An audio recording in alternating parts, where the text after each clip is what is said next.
Sus. Shower. Pwede na kang ligo, no? Shower.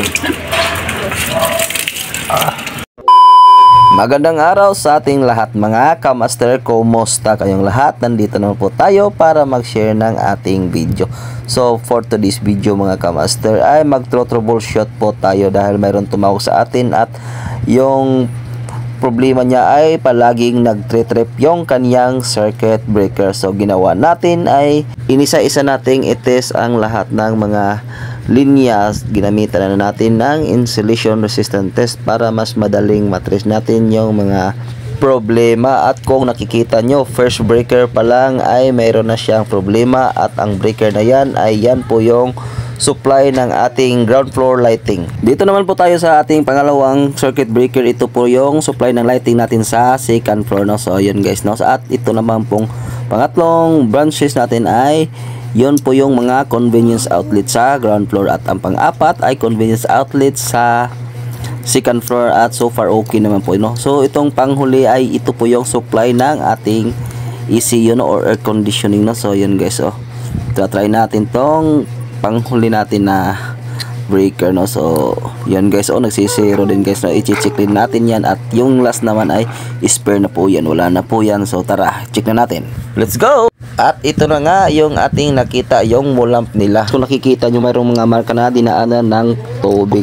Ito pala yung dahilan kasi yung lamp nila is puno na ng tubig kasi mayroon kasing basag na part, kaya dyan po dumadaan yung tubig. Yan guys, oh. Kung nakikita nyo, marami talagang tubig guys, oh. Yan, oh, tumutulo talaga yung tubig, no, sa sobrang dami, no. Yan, kung nakikita nyo, halos mapuno yung lamp, no.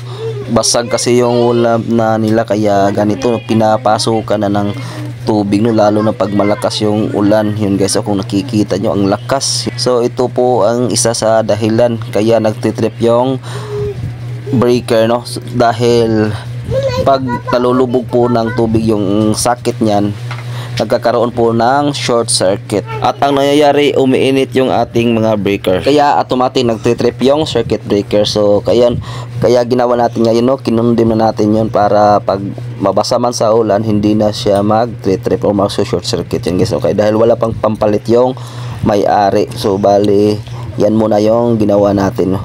So at ngayon babalikan na natin yung ating panel board at yan guys, so okay na po yung kanyang linya. So bali yung isusunod natin ngayon ay yung nag-zero na result sa ating air conditioning sa taas, no. Kaya pala ito yung dahilan kaya mababa yung reading ng ating insulation test, kaya nagsisiro yung ating insulation resistant test. So dinirect niya dito sa supply, no, hindi man lang linagyan ng circuit breaker. Ang tamang pagkapit po dito, lalo na yung mga nag-install na aircon, ay dapat kabitan nyo ng circuit breaker. So yun guys, so okay na siya guys, oh. So bali yung tinanggal natin na wire ay ibabalik din natin. So ngayon itry na nating i-on yung ating main breaker at saka yung mga branches. So far okay naman, no.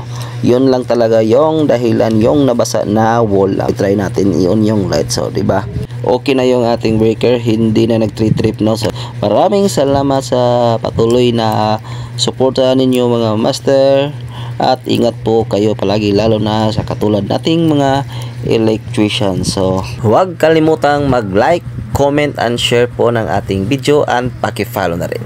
So okay na po yung ating breaker na. So far yung lighting lang yung may problema. So yes, okay. Thank you for watching. Don't forget to like and share.